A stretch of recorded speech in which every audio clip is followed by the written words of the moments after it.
Assalamualaikum warahmatullahi wabarakatuh. Yang saya hormati Ibu Anissa Humaira selaku dosen pengampu mata kuliah seminar umum. Adapun video ini dibuat untuk memenuhi salah satu mata kuliah yaitu seminar umum dengan mereview paper, kemudian merangkumnya dalam video dengan tema eh, kegiatan selama program MPKM dan ataupun PKL dan magang riset di Badan Riset dan Inovasi Nasional PRTPP Gunung Kidul, tepatnya di Laboratorium Umar Anggara Jeni Gunung Kidul, terkhusus di Laboratorium Mikrobiologi, dengan tema isolasi dan screening bakteri endofit potensial dari kayu aqueous atau Dirmis sp dengan nama latinnya. Eh, Oke, Akwe sendiri adalah tumbuhan atau tumbuhan obat berkayu yang endemik yang terdapat di pegunungan Papua, yaitu tepatnya di Pegunungan Manokwari, Papua Barat, di mana sama masyarakat setempat digunakan untuk eh, minuman herbal atau minuman obat, yaitu dengan cara diseduh. Pertama-tama itu kulit kayu yang digunakan, kemudian membran lapisan dalamnya dimanfaatkan untuk dijemur terlebih dahulu, kemudian diseduh menggunakan setelah kering, kemudian diseduh menggunakan air panas. Sama masyarakat setempat, terkhususnya suku Sogub yang bermukim di desa Surerei, distrik Manokwari, Papua Barat, menggunakan tumbuhan atau minuman ini untuk mengobati malaria dan meningkatkan vitalitas. Tanaman akwe atau Dirmis sp sendiri juga digunakan sebagai obat untuk meningkatkan kemampuan seksual pria, penambahan stamina, mampu mengurangi nyeri haid, mengatur kehamilan, dan lain sebagainya. Pentingnya pentingnya juga untuk menjaga keberlanjutan ekosistem alami, termasuk konservasi tanaman langka seperti akwe, Dirmis sp, karena tanaman ini endemik dan khususnya cuma hidup di pegunungan tinggi Manokwari, Papua Barat, sehingga jumlah atau kuantitasnya sangatlah sedikit dan terbatas. Dengan demikian, pengambilan sampel harus dilakukan dengan hati-hati, dan etika penelitian harus juga dijaga supaya tumbuhan kayu akwe ini tetap terlestarikan. Tumbuhan ini tentunya memiliki potensi yang bagus untuk dikembangkan penelitiannya.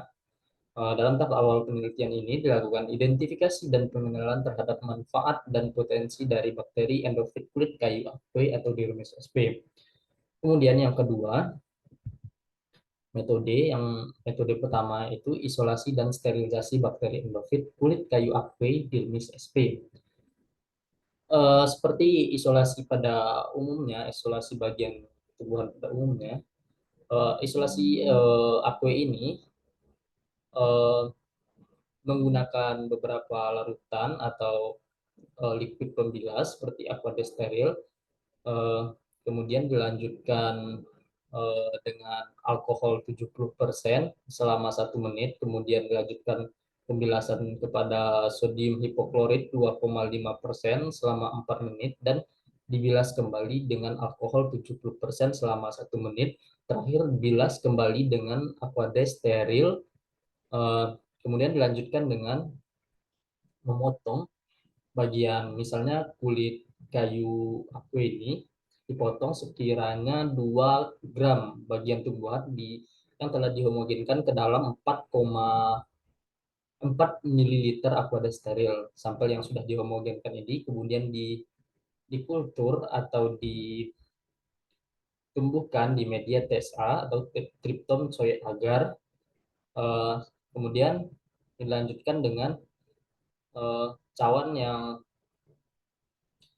telah sudah terisi sampel di inkubator, yang sudah terisi sampel ini kemudian diisolasi pada keadaan aerob pada suhu 25 derajat Celcius selama 10 hari yang di mana media dan sampel ini diharapkan sudah tumbuh gitu, sudah terkultur.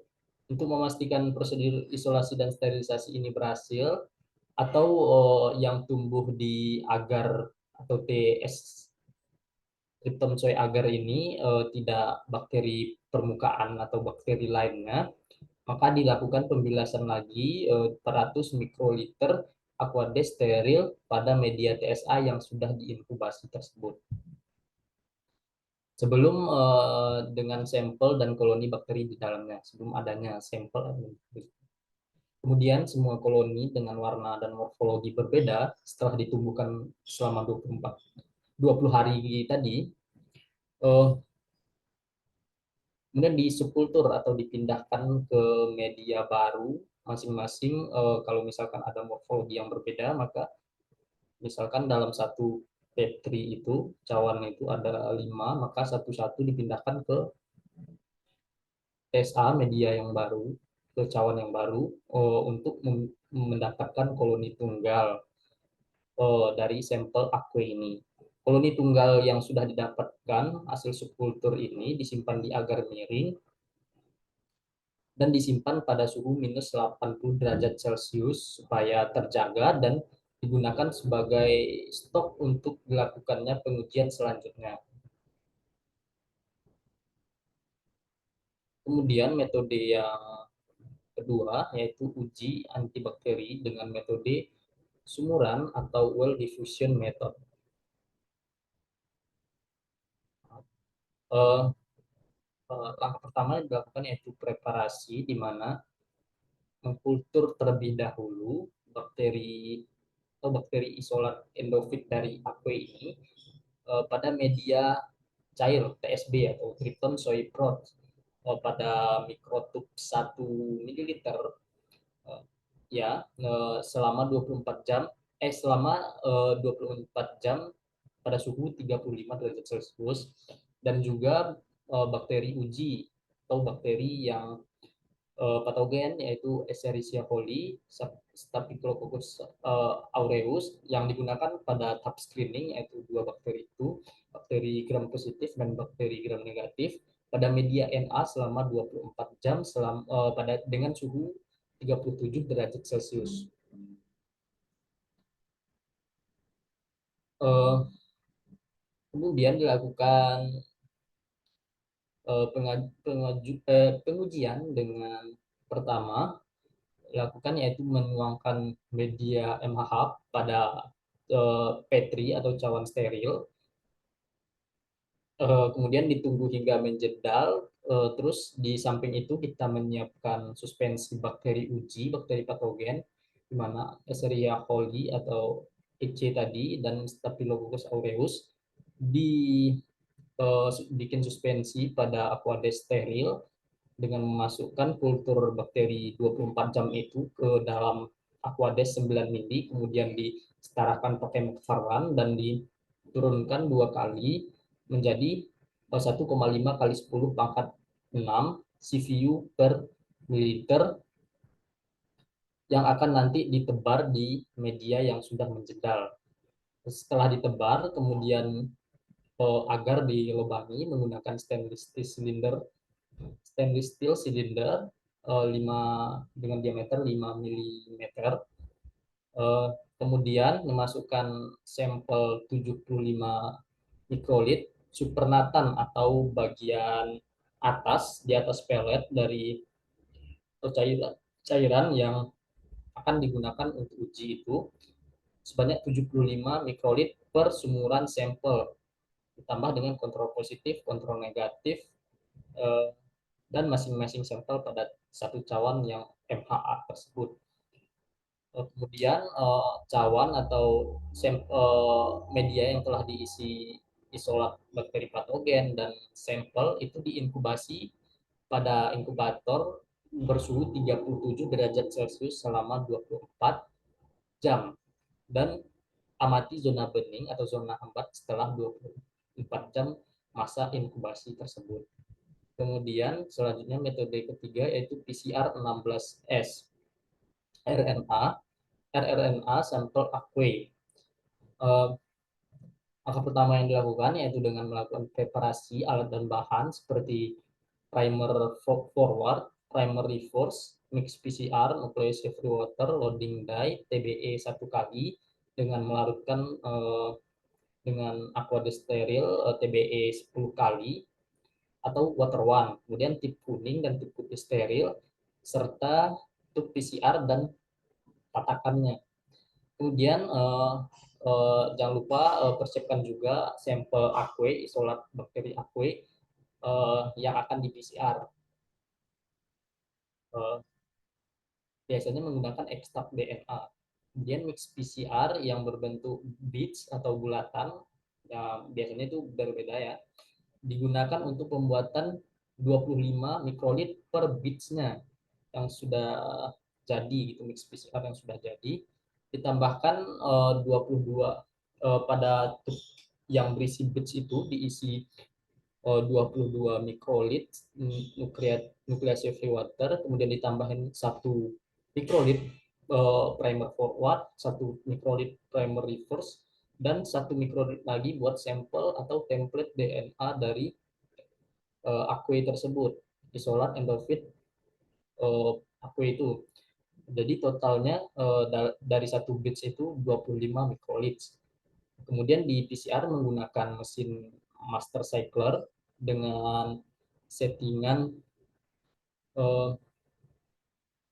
predenaturasi 5 menit pada suhu 95 derajat Celcius, annealing denaturasi 4 detik pada suhu 95 derajat Celcius, annealing 45 detik pada suhu 58 derajat Celcius, kemudian elongasi atau perpanjangan dilakukan 30 detik pada suhu 72 derajat Celcius, kemudian final extension 5 menit pada suhu 72 derajat Celcius, kemudian hold untuk menurunkan suhu pada suhu 10 derajat Celcius.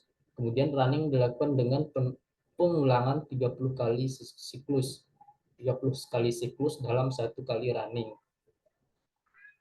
Kemudian selanjutnya uji minimum inhibitory concentration. Metode selanjutnya yaitu hal sama dilakukan, namun mungkin kulturnya atau inkubasinya yang berbeda, di mana kultur bakteri endofit aqueous ini ditumbuhkan pada media TSD sama antibakteri dan ditumbuhkan selama 72 jam atau 3 hari 3 malam dengan suhu 35 derajat Celcius.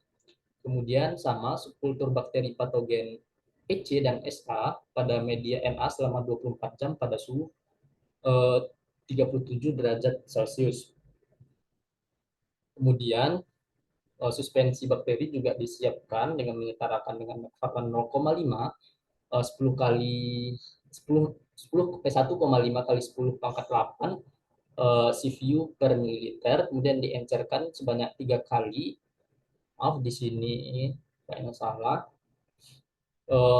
Kemudian setelah menyiapkan suspensi yang telah jadi yaitu 1,5 kali 10 pangkat 5 CVU per mililiter, kemudian sampel aqueous atau sampel isolat yang telah ditumbuhkan tadi disentrifus selama 5 menit pada pada kecepatan 4000 RPM menggunakan mesin sentrifus. Kemudian mengambil supernatan dan menyisakan pelletnya. Dan jangan lupa juga untuk menyiapkan kontrol positif ampicillin sebesar 100 ppm dan kontrol negatif MHB ditambah patogen ditambah bakteri patogen masing-masing dalam satu well mikroplate itu berisi 200 mikrolit masing-masing 150 sampel plus 50 bakteri patogen di konsentrasi 100 dan di konsentrasi lainnya MHB 150%, 150 mikrolit, sorry, dan bakteri patogen 150 ditambah di kontrol positif ampicillin 150 mikrolit ditambah bakteri patogen 50 mikrolit, kontrol negatif media 150 mikrolit dan 50 mikrolit bakteri patogen baik itu EC maupun SA. Kemudian di kontrol media itu 200 mikrolit MHB tanpa campuran. Kemudian eh, supernatan itu satu masing-masing sampel diisi 3 kali ulangan. Jadi di di baris pertama horizontal itu 100%, di baris kedua 50%, selanjutnya 25%, seterusnya 12,5%, kemudian 6,25%, 3,125%, terus yang terakhir itu 1,56%, di mana 7 baris itu diisi dengan konsentrasi diturunkan, kemudian yang 100 persen itu diisi full supernatan 150 mikrolit di konsentrasi 100%, kemudian di konsentrasi 50% sampai 1,56% itu diisi terlebih dahulu MHB 150, kemudian diisi lagi 150 sampel pada konsentrasi di baris kedua di konsentrasi 50%, di mana itu di up and down menggunakan pipet atau multi channel, micropipet atau multi channel. Kemudian di up and down diratakan, kemudian dipindahkan ke bawah, diratakan, dipindahkan ke bawah lagi sampai konsentrasinya itu di 1,5, dan di terakhir itu otomatis berisi 300 mikrolit, maka diambil 100 mikrolit lagi setelah up and down dan dibuang. Kemudian itu diinkubasi selama 24 jam pada suhu 37 derajat Celcius. Kemudian lakukan pengamatan di mana daya hambat pertumbuhan atau eh, konsentrasi bunuh minimal eh, dari masing-masing sampel. Apakah itu di konsentrasi 100, 50, 25, 12,5, 6,25, 3,125, sampai 1,56%. Konsentrasi terendah sampel aqua yang mampu menghambat pertumbuhan bakteri secara visual atau mata telanjang. Kemudian untuk hasil dan pembahasan di sini screening dilakukan dengan dua metode tadi, yaitu antibakteri dan minimum inhibitory concentration. Screening uji antibakteri sendiri dengan metode sumuran atau well diffusion method dari 21 sampel aqua yang diuji, dua, terhadap dua jenis bakteri patogen, yaitu Escherichia coli dan Staphylococcus aureus. Hal ini dilakukan untuk screening awal 21 sampel isolat endokrin aqua yang tujuannya untuk men-screening atau menseleksi dan melihat dari masing-masing sampel ini gimana kualitas antibakteri atau daya hambatnya terhadap patogen, terutama pada Escherichia coli dan Staphylococcus aureus yang dimana bakteri gram positif dan negatif. Ini menunjukkan ada tanda positif, negatif pada hasil sampel, di mana positif positif ini atau positif satu menunjukkan hilangnya zona pertumbuhan bakteri patogen dan ditumbuhi oleh sel bakteri endofit aquae. Kemudian positif-positif atau positif dua kali ini menunjukkan adanya zona hambat pada sumuran, dan negatif ini menunjukkan tidak adanya zona hambat pada sumuran. Kemudian eh, diasumsikan kalau yang positif, yang kode apa tanda positif ini menunjukkan bakteri potensial yang mampu menghambat pertumbuhan dari bakteri uji EC dan SA. Sedangkan negatif ini tidak memiliki daya hambat. Berdasarkan tabel 1 ini ditemukan isolat bakteri aquae sampel 1, 3, 6, 7, 12, 16, 17, 18, dan 20 terhadap bakteri uji EC Escherichia coli menunjukkan tumbuhnya sel pada bakteri endofit pada sumuran, di mana bakteri endofit itu tumbuh walaupun ada bakteri patogen di yang telah dikultur atau ditumbuhkan pada media di sekeliling sumuran, mana dia dapat tumbuh selnya sehingga dikode dengan positif satu kali sehingga menutupi zona dari bakteri patogen Escherichia coli. Sedangkan sampel 1, 7, 12, 15, 16, 17, 18, dan 20 dapat menghambat zona bakteri Staphylococcus aureus. Walaupun belum adanya zona bening pada sekitar sumuran sampelnya. Sedangkan yang adanya zona hambat itu di EC pada sampel 15 dengan kode ISP213 dan pada sampel 3 TSA dengan kode TSA pada terhadap SA yang memiliki potensial. Maka dari uji antibakteri ini dapat dilakukan screening atau penyaringan di mana ada 9 9 10 sampel yang potensial terhadap EC dan SA setelah dilakukannya konversi dan screening terhadap kedua bakteri ini, di mana diantaranya ada sampel 1, 3, 6, 7, 12, 15, 16, 17, 18, 20. Sorry. Ada 10 sampel yang dapat menghambat pertumbuhan bakteri Staphylococcus aureus maupun Escherichia coli. Kemudian untuk hasil PCR 16R RNA sampel aqueous atau dirimis SP, di mana setelah dilakukannya analisis gel dop atau elektroforesis, gel elektroforesis, ditemukan dari 16 eh, sampel yang di PCR 16S, ditemukan ada satu sampel yang tidak kelihatan bandnya, yang tidak kelihatan garisnya, di mana sampel-sampel lain ini menunjukkan adanya band yang muncul. Ada yang tipis, beragam, ada yang tipis, yang tebal, dan ada yang sedang juga uh, dengan kisaran 1.500 pasang basa atau 1.500 base pair.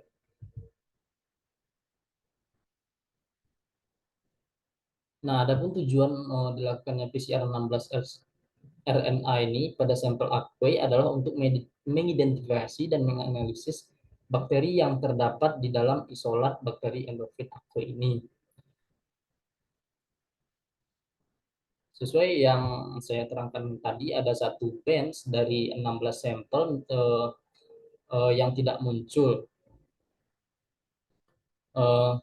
Kemudian satu sampel kemungkinan karena beberapa faktor yang diantaranya yang pertama itu kegagalan ekstraksi DNA, di mana sampel mungkin memiliki kualitas DNA yang rendah atau terdapat kesalahan selama proses ekstraksi. Kemudian primer tidak cocok atau primer yang digunakan mungkin tidak kompatibel dengan DNA sampel. Selanjutnya kesalahan teknis juga tidak bisa diperkirakan, di mana kesalahan pipetting, kontaminasi sampel, atau masalah pada mesin PCR dapat menyebabkan kegagalan amplifikasi. Sedangkan sampel-sampel yang menunjukkan pita DNA memiliki ukuran pita yang berbeda-beda, seperti yang telah saya sampaikan di hasil tadi atau terlihat di hasil tadi, ada yang tebal dan ada yang tipis. Keberagaman menunjukkan kemungkinan adanya keberagaman dalam sampel aqueous tersebut. Sampel dengan pita yang lebih besar mungkin memiliki gen 16 sRNA yang lebih panjang, menandakan perbedaan spesifik spesies bakteri. Pita DNA yang kuat menunjukkan jumlah DNA yang cukup untuk dianalisis lebih lanjut. Sampel-sampel ini kemudian dilanjutkan untuk identifikasi bakteri. Sequencing gen 16R dapat dilakukan untuk mengidentifikasi spesies bakteri yang terdapat di dalam sampel. Oh, oh ya, mungkin sedikit disclaimer di mana Saya sebenarnya di sana itu melanjutkan studi dari mahasiswa Ibu Ria sebelumnya. Jadi saya tidak melakukan isolasi, kemudian tidak sempat melakukan sequencing DNA karena beberapa kendala, di antaranya alat yang tidak terdapat di PRTPP Gunung Kidul. Kemudian saya langsung melakukan uji antibakteri MIC dan berbagai hal lainnya. Kemudian kita lanjut, sampel yang terlihat bandnya ini kemudian dapat juga digunakan sebagai analisis filogenetik.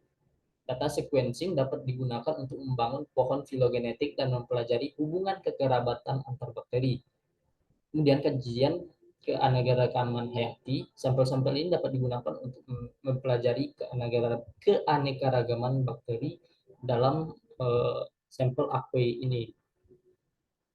Kemudian selanjutnya di 3.3, uji minimum inhibitory concentration atau MIC atau konsentrasi bunuh minimum, di mana seperti yang telah saya jelaskan tadi, ada di sini ada kode sampel dari 12 sampel, ada 1, 3, 6, 7, 10, 11, 12, 15, 16, 17, 18, dan 20 dengan masing-masing konsentrasi baik EC maupun SA yaitu 100%, 50%, 25%, 12,5%, 6,25%, 3,125%, 1,56%. Ada 7 konsentrasi yang dilakukan dalam sebuah mikroplate pada masing-masing sampel P ini. Di sini negatif ini menunjukkan tidak adanya daya hambat, baik ada yang sama sekali tidak menghambat, baik itu dari konsentrasi 100, ada yang mampu menghambat di konsentrasi 150 saja, dan ada yang tidak dapat, ada yang bisa menghambat pada setiap konsentrasi. Seperti uji MIC ini sebenarnya bertujuan untuk menentukan konsentrasi minimum sampel aqua atau di ribis SP yang mampu menghambat pertumbuhan bakteri Escherichia coli dan Staphylococcus aureus. Setelah dilakukan pengujian pada 12 sampel, masing-masing sampel memiliki kemampuan berbeda yang saya bilang tadi untuk menghambat bakteri G atau indikator ujinya yaitu bakteri Escherichia coli dan Staphylococcus aureus. Sampel 1, 3, 6, 7, 16, dan 18 tidak menunjukkan aktivitas antibakteri atau daya hambatnya terhadap bakteri EC dan SA pada semua konsentrasi yang diuji. Kemudian sampel 10, 11, 12, 15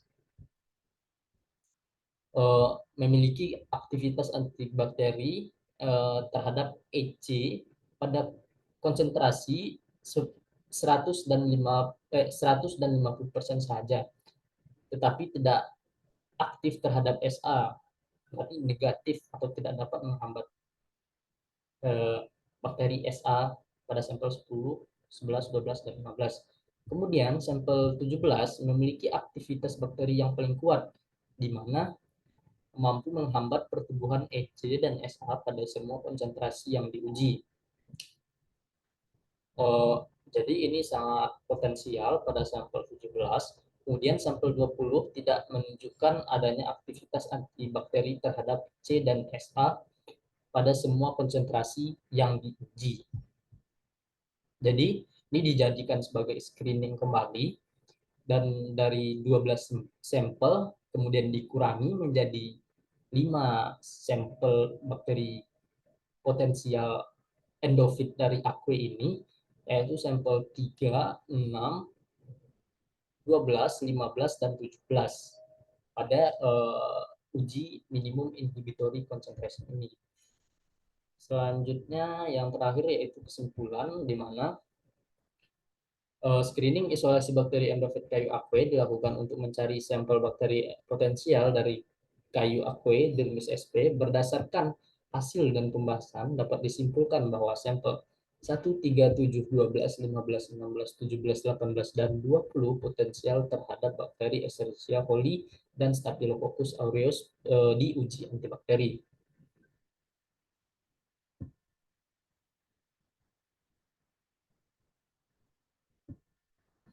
Kemudian, sedangkan sampel 3, 6, 12, 15, dan 17 potensial terhadap bakteri uji Escherichia coli dan Staphylococcus aureus pada uji minimum inhibitory concentration. Beberapa sampel menunjukkan aktivitas antibakteri terhadap Escherichia coli dan Staphylococcus aureus, di mana dilihat dari beberapa bakteri potensial tadi, ada yang sangat kuat, yaitu di uji antibakteri, di mana sampel 15 terhadap EC dan sampel 3 terhadap SH itu mampu memiliki zona hambat. Sedangkan pada uji MIC, minimum inhibitory concentration, sampel 17 memiliki aktivitas paling kuat, aktivitas hambat paling kuat, mana dari konsentrasi 100% sampai 1,56%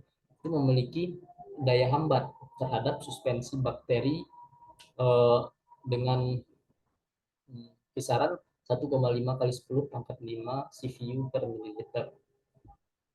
Baik, mungkin cukup sekian paparan atau presentasi dari saya.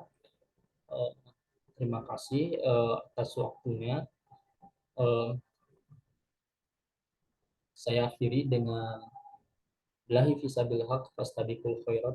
Assalamualaikum warahmatullahi wabarakatuh.